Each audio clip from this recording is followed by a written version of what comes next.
நிர்வாகத்துக்கு சொல்ற மாதிரி உங்களுடைய என்ட்ரி இருக்கணும் உள்ள.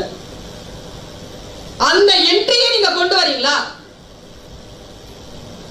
பெண்களால் நிச்சயமாக இதை செய்துவிட முடியும். ஏனென்றால் கான்சென்ட்ரேஷன் அவ்வளவு அதிகம், நமக்கு அதிகம் கான்சென்ட்ரேஷன். நான் ஒரு நாள் படிக்கிறேங்க, படிச்சுட்டு இருக்கிறேன், மீட்டிங்க்கு போறதுக்கு லேட் ஆச்சு, லேட் ஆகிக்கிட்டே இருக்கு. 7 மணிக்கு போகணும், 7:30 ஆகுது, 7:45 ஆகுது, வரல. டென்ஷனா இருக்கேன். நான் டென்ஷனா இருந்தேன்னா எனக்கு படிப்பு போடாது. டிவி போட்டேன். டென்ஷனா இருக்கும்போது டிவி போட்டேன். டிவில ஏதோ ஒண்ணு வந்தது காட்சி, ஏதோ பெரிய விஷயத்தை கத்துக்கிட்டேன். இதோ உன்னிடத்தில் நான் இதை சொல்றேன். இந்த கான்சென்ட்ரேஷன் தான் இந்த வயதில் நான் இவ்வளவு வளர்வதற்கு காரணம். எதுவுமே கிடையாது. உங்ககிட்ட அந்த கான்சென்ட்ரேஷன் இருக்கா? என்கிட்ட இருக்கு. முன்னேறியவர்களிடத்தில் இருக்கிறது. கான்சென்ட்ரேஷன் தான், கவனம் தான். பெண்களே, கவனமாக இருங்கள். கவனத்தை சிதறடிப்பதற்கான சூழலை அனுமதிக்காதீர்கள். பாருங்க, உட்கார்ந்துட்டு ஒரு இந்த மத சேனல், மத கருத்துக்கள் வரக்கூடிய சேனல் ஒண்ணு போட்டு, சரி நல்ல வார்த்தைகளை தான் கேட்கலாம் அப்படின்னு ஒரு அனிமேஷன் வந்ததுங்க. புதுசா ஒரு விஷயம் கத்துக்கிட்டேங்க. முடிஞ்சா உனக்கு நான் சொல்றேன், முடிஞ்சா கத்துக்கோ. நீ கத்துக்கிட்டேன்னு வச்சுக்கேன், இனி இருந்து ஒரு 3 வருஷத்துல நான் வந்து பார்த்தேன்னா, ஒருவேளை நீ வந்து இந்த முன்னணியில் உட்கார்ந்து இருக்கலாம், இல்லைன்னா இதே மாதிரி ஒரு கம்பெனியை இங்க தொடங்கி இருக்கலாம். அடுத்த கட்டத்திற்கு உன்னை நீ வளர்த்து கொள்ள முடியும். விஷயங்கள் புரிந்து கொள்வதுதான் வாழ்க்கையின் உயரத்திற்கு போவதற்கான எல்லைகளை தொடுவது. எது அவமானம், எது மானம் என்பது புரிந்து கொள்வது. எது தைரியம், எது மன தைரியத்தை குறைக்கக்கூடிய விஷயங்கள் என்பதனை தியானித்துக் கொள்வது. பாரு, நான் அந்த டிவியை பாக்குறேன். இது இவ்வளவுதாங்க கதை. ஒரு சின்ன பையன், ஒரு 8 வயசு பையன் விளையாடிட்டே இருக்கான். அவங்க அப்பா சொல்றாரு, போய் ஆடு மேய்ச்சிட்டு வா அப்படின்னு. ஆடு மேய்க்கிறதுக்கு அவன் உள்ள ஓடும் பொழுது கையில இருந்து ஒரு மியூசிக் இன்ஸ்ட்ருமெண்ட்டை எடுத்துட்டு ஓடுறான். அவன் பேர் தாவீது. அவன் போய் வியாழ் மீட்டிக்கிட்டே உட்கார்ந்து இருக்கிறான். ஆடுகள் எல்லாம் வந்து மேய்து, சாயந்தரம் ஆனா ஆடுகளை ஓட்டிட்டு. இவன் யாழ் வாசிப்பதை அந்த மன்னன் கேட்டானா. மன்னன் கேட்ட உடனே ஒரு நாள் மன்னனுக்கு ரொம்ப அப்செட்டா இருந்த உடனே ஒரு ஆளை அனுப்பி அந்த பையனை கூட்டம், அவன் நல்ல யாழ் வாசிக்கிறானேன்னு சொல்லி இருக்கிறார். இதெல்லாம் கதைங்க, இது வரைக்கும் கதை.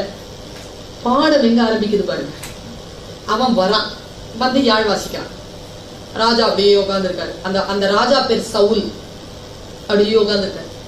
திடீர்னு ஒரு அனௌன்ஸ்மெண்ட் வருதான், பாலஸ்தீனத்திலிருந்து பெரிய படை வந்திருக்கு, நம்ம இஸ்ரவேலர்களை தாக்குகிறார்கள், நீங்க போய் ஆட்கள் எல்லாம் தயார் பண்ணுங்க அப்படின்ட்டு மெசேஜ் வந்த உடனே நேரா அரசர் வந்து ஆணையிடுறாரு, நீங்க எல்லாம் போய் அந்த ஆட்களை எதிர்த்து வாங்க, வீட்டுல இருந்து எல்லாரையும் கூப்பிடுங்க, போர் வீரர்கள் 10 எல்லாரையும் கூப்பிடுங்க. இந்த பையன் இருக்கான்ல, இந்த பையனுக்கு 7 அண்ணனுங்க, இவன் 8வது. இவன் என்ன செய்யறான், யாழ் வாசிச்சு முடிச்சுட்டு, ஐயோ அண்ணன்மார்கள் எல்லாம் போர்க்களத்துக்கு போயிருப்பாங்களேன்னு சொல்லிட்டு போர்க்களத்துக்கு வேடிக்கை பார்க்க போனான். அடிக்கோடு வேடிக்கை பார்க்க போறான். வேடிக்கை பார்க்க போகும்பொழுது ஒரு பெரிய சம்பவம் அங்கே நடக்கிறது. நல்லா ஞாபகம் வச்சுக்கோங்க, வாழ்க்கையில் நமக்கான திருப்பங்கள் ஏதாவது ஒரு சூழ்நிலையில் நடக்கும். நாம் விழிப்புணர்வோடு இருந்தால் வேடிக்கை பார்க்க போனாலும் அது நம் கைக்கு வந்துவிடும். அவன் போறான். அப்படி போய் பார்த்தானா ஒரு 25 அடி ஒரு அரக்கன் அப்படி வந்து நிக்கிறான். என்னை கொன்றால் இவர்களை எல்லாம் நீங்கள் ஜெயித்ததாக அர்த்தம், வாருங்கள் என்னோடு போர் புரிய வாருங்கள் கத்துறான். எல்லா இஸ்ரவேலர்களும் பயந்து அப்படியே ஓடிடுறாங்க. இந்த சின்ன பையன் இருக்கான்ல, நாம நினைச்சுப்போம்னே, நீங்களும் நானும் நினைச்சுக்கோங்களேன். அந்த பையன் என்ன சொல்றான், தளபதி கிட்ட வந்து நான் போட்டுமா அவன் அடிக்கிறதுக்குன்னு கேக்குறாங்க. 8 வயசு பையன் நான் அடிக்கட்டுமான்னு கேக்குறான். நான் பயந்து போய் உட்கார்ந்து இருந்தேன். நானு சேர்ல எழுந்து நின்னுட்டேங்க. நான் அந்த டிவியை பார்த்துக்கிட்டு நான் போட்டுமான்னு கேக்குறான். அவன் சூப்பர்ல. அவன் தளபதி சிரிச்சுட்டே போறான். சொல்றான், ஏய் நீ சின்ன பிள்ளை, சிறுவன், நீ இப்ப எப்படி அடிப்ப, உங்ககிட்ட என்ன ஆயுதம் இருக்குன்னு விளையாட்டா கேக்குறான். டபுக்குன்னு இடுப்புல இருந்து எடுத்து காட்டினான் பாருங்க உண்டிகோல. நானும் சிரிச்சேங்க. உண்டிகோல எடுத்துட்டு இது இருக்குது அப்படின்னா. பெண்களே, பாடம் என்ன தெரியுமா, உண்டிகோலை வச்சுக்கிட்டு அரக்கனை வீழ்த்த முடியுமா, இது காக்காவை விரட்டுற உண்டிகோல் இல்லையான்னு சொன்ன உடனே தளபதிக்கிடம் அந்த தாவீது சொன்ன பதில் என்ன தெரியுமா?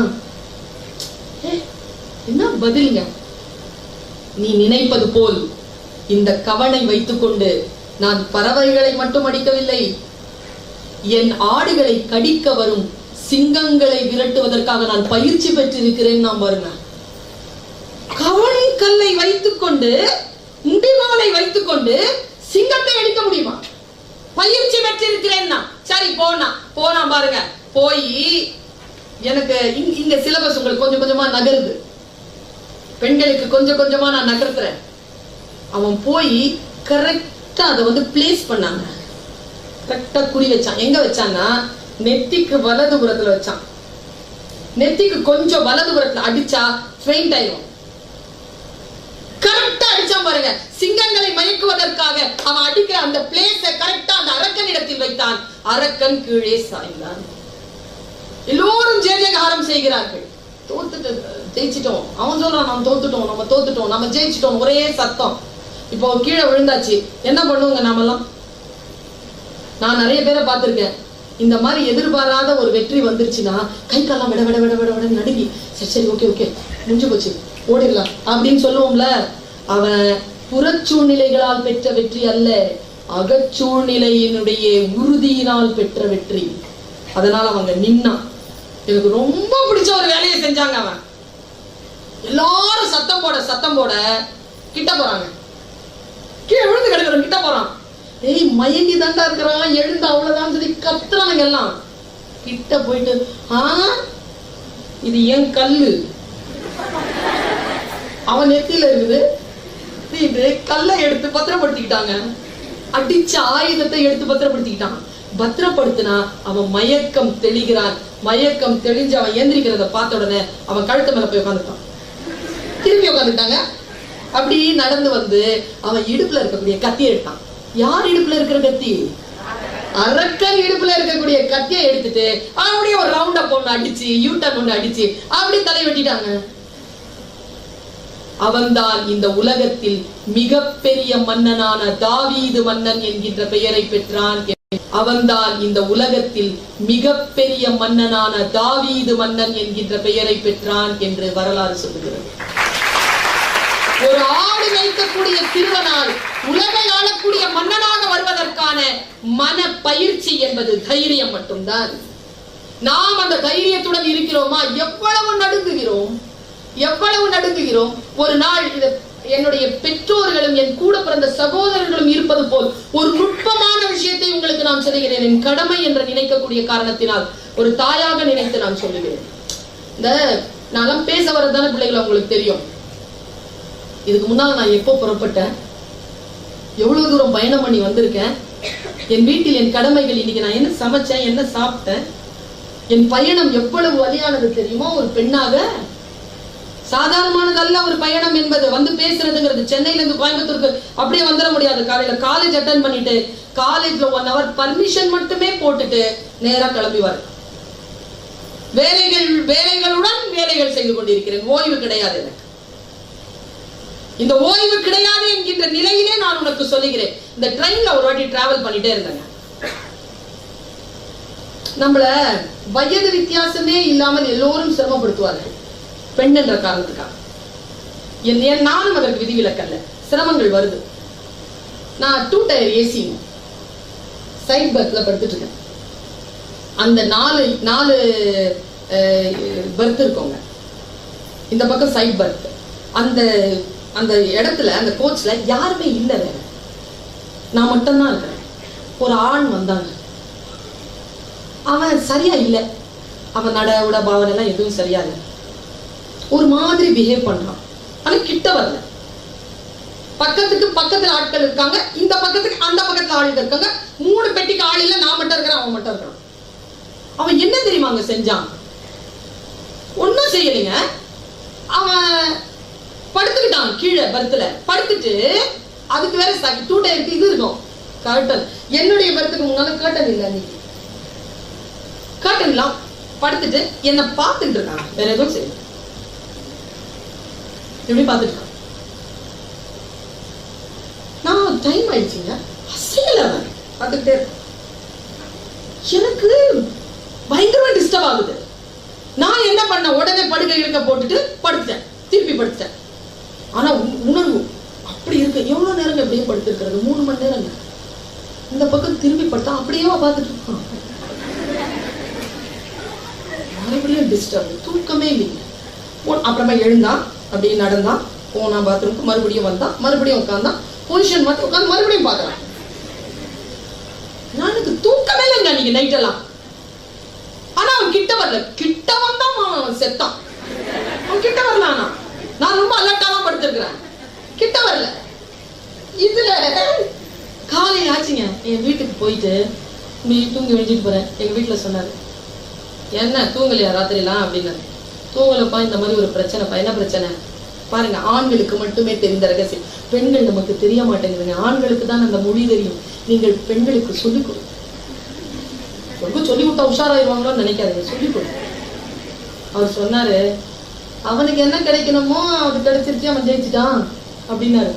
என்னப்பா அப்படி சொல்றீங்க, என்ன ஏன் இவ்வளவு இன்சல்ட் பண்றீங்கன்னு கேக்குறேன் நான். இல்லம்மா, அவன் நோக்கம் உன்னை டிஸ்டர்ப் பண்றதுதான், உன்னை தொடர்றது இல்ல. நீ அவனால டிஸ்டர்ப் ஆயிட்டல, அது அவனுக்கு போதும். அவன் ஜெயிச்சுட்டா, நீ தோத்துட்ட. நீ என்ன பண்ணிருக்கணும், நிம்மதியா படுத்து தூங்கி இருக்கணும். நீ தான் கிட்ட வந்தா அடிக்க தயாரா வந்தல, கிட்ட வந்தா அப்புறம் அடிச்சுக்கலாம். அந்த வாழ்க்கைய வீணாக்குன நீ. அந்த நைட்டெல்லாம் ஏன் வீணா போன? அப்படி வீணா போறதுதானே அவனுக்கு நோக்கமே. அவன் நோக்கம் ஈடேறியது. நீ அலட்சியப்படுத்தி இருந்தால் அவன் தோற்று இருப்பான். அவன் தூங்காமல் துடித்துக் கொண்டு இருந்திருப்பான். நீ நல்லா நிம்மதியா தூங்கி இருந்திருப்ப. வாழ்க்கையில் மற்றவர்கள் எதிர்க்கின்ற பொழுது அல்லது நமக்கு துன்பம் தருகின்ற பொழுது அதற்கான ஆயுதங்கள் எது என்று நமக்கு தெரியவில்லை. குழந்தை, பெண்களுக்கான ஆயுதங்கள் எது என்று சகோதரர்களை சொல்லிக் கொடுங்கள். ஆடையை முழுமையாக அணிந்து கொள்வதுதான் சுதந்திரம் என்பதனை சொல்லிக் கொடுங்கள். ஆடையை குறைத்து அணிந்து கொள்வது என்பது அடிமைத்தனம் என்பதனை சொல்லிக் கொடுங்கள். உடல் என்பது ஒரு பெண்ணுக்கு ஆயுதம் என்பதனை சொல்லிக் கொடுங்கள். இது சுயமரியாதையான விஷயம் என்பதனை சொல்லிக் கொடுங்கள். ஒரு பெண்ணிற்கு கேலி செய்வது பிடிக்காது என்பதை பெண்களை ஆண்களுக்கு சொல்லிக் கொடுங்கள். நமக்கு பிடிக்காது தெரியுமா? கேலி செய்தால் பிடிக்குமா? பிடிக்காதுங்க. மனைவியை மட்டும் கேலி செய்து விடாதீர்கள். ஏன் தெரியுமா? சின்ன வயசுல கேலி பண்ணிடுவாங்க. ஒருத்தர் கேலி பண்ணாரு பாருங்க, ஒரு கேலி. தன்னுடைய கொழுந்தியா இருக்காங்கல்ல, வைஃபனுடைய தங்கச்சி, அவங்க மாமியார் இறந்து போனாங்க. இந்த மாப்பிள்ளையால முடிஞ்சது, சாவுக்கு போக முடியல. மனைவியை மட்டும் அமைச்சு வச்சுட்டாரு. 10ஆம் நாளுக்கு போய் அவரு அவங்களுக்கு அந்த தன் கொழுந்தியா கிட்ட பேசுறாராமா. கிண்டலு கொழுந்தியாட்ட. இங்க பாருங்க, நான் உங்க மாமியாருடைய சாவுக்கு வரலங்கிறதுனால நீங்க என் மாமியார் சாவுக்கு வராம இருந்துடாதீங்க. எப்படி இருக்குது? அவர் சொல்லும் பொழுது அவருக்கு 35 வயசுங்க. இன்னைக்கு அவருக்கு 70 வயசுங்க. அந்த அம்மா இப்ப வரைக்கும் வச்சு செய்யுது. சிக்கனாரு. சின்ன வயசுல தெரியாது கேலி கிண்டல்லாம். 60 வயசு ஆனதுக்கு அப்புறம் அது ஒன்னொன்னா கோத்து வச்சிருக்கோம்னா ஒன்னொன்னா எடுத்து விடும். அப்புறமா நீங்க தவிக்க வேண்டியதுதான். சிறிய வயதிலேயே பெண்களை மிகவும் கண்ணியத்துடன் நடத்துதல். மிக நுட்பமான ஒரு விஷயத்தை உங்களுக்கு நான் சொல்லுகிறேன். இப்போதான் இதை பற்றி சிந்தித்து வந்தேன். எனக்கு ஒரு வாட்ஸ்அப்ல ஒரு செய்தி வந்தது. இது எத்தனை பேருக்கு தெரியும் தெரியாது என்பது எனக்கு தெரியாது. நிர்வாகத்தில் இருக்கக்கூடிய பெண்கள், மூத்த பெண்கள், அவர்களுக்கு மூத்ததாக இருக்கக்கூடியவர்கள், அவர்களை வழிநடத்தக்கூடியவர்கள் புரிந்து கொள்ளக்கூடிய விஷயம் என்பதற்காக நான் சொல்லுகிறேன். தமிழகத்தில் தற்கொலை செய்து கொள்கின்ற பெண்களினுடைய விகிதாச்சாரம் கூடிக்கொண்டிருப்பதற்கான காரணம் என்ன என்று ஆய்வு கொண்டிருக்கிறார்கள். ஸ்ட்ரெஸ்னு சொல்றாங்க. ஆண்களும் செத்து போகிறார்கள், அவர்களும் சூசைட் பண்ணிக்கிறார்கள். ஆனால் பெண்களுடைய விகிதாச்சாரம் அதிகமா இருக்கு. தீயிட்டு தற்கொலை செய்து கொள்கிறார். ஒரு போஸ்ட்மார்ட்டம் பண்ற ஒரு டாக்டர் சொல்றாரு, அந்த போஸ்ட்மார்ட்டம் பண்ணும் பொழுது 99.8 பெண்களுக்கு, 100 பேர் செத்துருக்காங்கன்னா போஸ்ட்மார்ட்டம் பண்ணும்போது 99.8 பேருக்கு கர்ப்பப்பையில் சினை முட்டைகள் இருக்கின்றன. அப்படின்னா மாதவிடாய் வருவதற்கு 2-3 நாட்களுக்கு முன்னால் இந்த தற்கொலை நடக்கிறது. இப்படி ஒரு ஆய்வு சொல்லப்பட்டது. ஆக மாதவிடாய் வருவதற்கு மென்சுரேஷன் பீரியட் வர்றதுக்கு 3-4 டேஸ் இருக்குதா? உங்களுக்கு அந்த டேட்ஸ் தெரியுதா? உங்களுக்கு ஸ்ட்ரெஸ்ஃபுல்லா அன்னைக்கு நீங்க ஃபீல் பண்றதுக்கு ஆரம்பிக்கின்ற பொழுது அந்த நாட்களை சுய உணர்வோடு நோட் பண்ணி வச்சுக்கோங்க. தியானத்தில் இருங்கள், நல்ல மியூசிக் கேளுங்க, அன்றைக்கு 2-3 வேளை குளியுங்கள், உடற்பயிற்சி செய்யுங்கள், நல்ல இசையை கேளுங்கள், நல்ல தியானத்தையும் வழிபாட்டையும் முன்னெடுங்கள். இந்த கெக்க வெக்கன்னு சிரிக்கிற சேனல் இருக்குல்ல, அது ஒட்டு மொத்தமா உட்கார்ந்து பாருங்க. ஸ்ட்ரெஸ் பஸ்டர் பண்ணிக்கோங்க. அந்த 3 டேஸ் உங்களுக்கு அதாவது மாதவிடாய் ஆரம்பிக்கிற 3 டேஸ் கிடையாது, மாதவிடாய்க்கு முன்னால் இருக்கக்கூடிய 3 நாட்களில் நீங்கள் கவனமாக இருங்கள். யாருங்க இதெல்லாம் சொல்லித்தரா? நமக்கு சொல்லி தருவதற்கே ஆள் இல்லையே. யோசித்து பார்த்தால் நமக்கான விடியல்கள் நம் கையில் தான் இருக்கிறது. ஆனா என்ன, நாம் எழுந்து நிற்க வேண்டும். நம் சுயமரியாதை இல்லாத விஷயங்கள் எங்கே நடந்தாலும், அது எனக்கு நடந்தாலும் சரி, அம்மாவுக்கு நடந்தாலும் சரி, இந்த தங்கச்சிக்கு நடந்தாலும் சரி, யாருக்கு நடந்தாலும் அது பெண்ணுக்கு நடந்தது, உனக்கு நடந்தாலும் அது பெண்ணுக்கு நடந்தது. பெண்ணுக்கு எதிராக இருக்கக்கூடிய விஷயங்களை நீ நிச்சயமாக மறுப்பதற்காகவும் எதிர்ப்பதற்காகவும் எதிர்கொள்வதற்காகவும் நீ தயாராக இருக்க வேண்டும். ஒன்னும் இல்லைங்க, இந்த மார்ச் 8 நாள் இல்ல, அதுக்கு முன்னால் ஒரு 20 வருஷம் பெரிய போராட்டம் ஒண்ணு நடந்தது. பஞ்சாலையில நடந்த போராட்டம் தான். ஆணுக்கும் பெண்ணுக்கும் சரிசமமாக கூலி வேண்டும் என்பதற்காக பெண்கள் உள்ளிருப்பு போராட்டம் நடத்தி பல பெண்கள் செத்து போனார்கள் அமெரிக்காவில். அதற்கான ஒரு நாள் தான். ஆணுக்கும் பெண்ணுக்குமான கூலி சமமாக வழங்கப்பட வேண்டும் என்று நாம் பேசுகிறோம் என்றால் அது சமமாக வழங்கப்படுகின்ற பொழுது இந்த நாள் பொருள் பொதிந்த நாளாக வருகிறது. ஆணுக்கும் பெண்ணுக்கும் சமமான கூலி வழங்கப்படுறதா? இது ஆம்பளை சமம் பொம்பளை சமம் இன்னைக்கும் சொல்றோமா இல்லையா? என்னமா என்னதான் இருந்தாலும் பொம்பளை சமம் தானே சொல்றாங்களா இல்லையா? பெண்ணிற்கான உடல் உழைப்பு மிக முக்கியம். நான் ஒண்ணு சொல்றேங்க, ஆண் உயிர் பெண் மெய். எப்படி புரிஞ்சுக்கிறீங்கன்னு தெரியல. ஆண் உயிருங்க, அவன் தனித்தும் இயங்குவான், உடலோடு சேர்ந்தும் இயங்குவான். ஆனால் பெண் என்கின்ற உடல் இருக்குல்ல, உயிரோடு சேர்ந்துதான் இயங்கும். அவன் மெய். கணவனுக்கு உடலை தருபவள், குழந்தைக்கு அவன் உடலை தருபவள். கணவனுக்கு தன் உடலை தருபவள், குழந்தைக்கு அவன் உடலை தருபவள். உடலாகவே இருப்பவள் பெண். அந்த உடலாக இருக்கக்கூடிய அந்த பெண்ணிற்கான இருப்பு அது மிக மரியாதைக்குரியது. ஆம்பளையும் பொம்பளையும் சரிநிகர் சமம் இல்லையா? பெண் உயர்வு தான். நீங்க ஆம்பளை உயர்வு இல்ல, ஆண் உயிர். ஆனால் அந்த உயிரை இயக்கக்கூடிய உடல் என்னங்க, தசரதனை பற்றி கம்பன் சொல்லுகின்ற பொழுது உயிரெல்லாம் இயங்குவதோர் உடம்பும் ஆயினான் தான் சொல்லுவான். மன்னர் உயிர்த்தே மலர்தலை உலகம் சொல்லி சங்க இலக்கியம் சொல்லுது. கிடையாது, மன்னன் உயிர் கிடையாது, மன்னன் உடல். தலைவன் என்பவன் உடல். உடல் இருந்தால் தானே இயங்க முடியும். பெண்களாகிய நாம் உடல். இந்த உடல் சார்ந்த சிந்தனையை மிகவும் ஆழமாகவும் புத்திசாலித்தனத்துடனும் முன்னெடுங்கள். உங்களுடைய உடலை நீங்கள் மரியாதை செய்யுங்கள். அலங்காரம் செய்து கொள்ள வேண்டிய அவசியம் கிடையாது. ஆரோக்கியமாக இருப்ப சூப்பர். எதுக்குன்னு சொல்லுங்க. 23 years old, slim, fair, domestically well trained, preferably home size, matrimony. என்ன பண்ண போற நீ? slim, fair, என்ன பண்ண போற? கருப்பு நம் தேசிய நிறம். கருப்பு கலகத்தின் குரல். கருப்பு புரட்சியின் நிறம். புரட்சியின் நிறமாகவும் கலகத்தின் குரலாகவும் தேசியத்தினுடைய சுயமரியாதைக்கான நிறமாகவும் கருப்பு இருக்கிறது. ஞாபகம் வச்சுக்கோங்க. அது நல்ல ஒரு டயலாக் வரும், அழுக்காக விடுவேன்றதுனால கருப்பா பெற்றது. நமக்கு அழுக்காகும் பயம் இல்லை.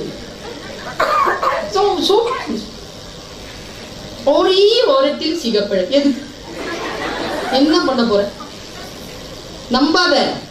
அப்படி ஆறே வாரத்தில் சிகப்பழகா இருந்தா எத்தனையோ பேர் சிவப்பா சுத்திட்டு இருப்பாங்களா இல்லையா? பணம் கொண்டவர்கள் இல்ல. சிவப்பாக இருப்பது, சிவப்பு என்பது நிறம், அழகு அல்ல. ஆங்கிலம் என்பது மொழி, அறிவல்ல. ஒரு விஷயத்தின் மீது மோகம் கொள்ளாத. நின்று நிதானித்து நிலை பெற்று நீ பார்த்தால் பெண்ணிற்கான ஏற்றம் என்னன்னு தெரியும். பெண்ணிற்கான சுயமரியாதை என்கின்ற வெளியோடு நீ இரு. நீ பெண்ணா இருக்கிறல்ல,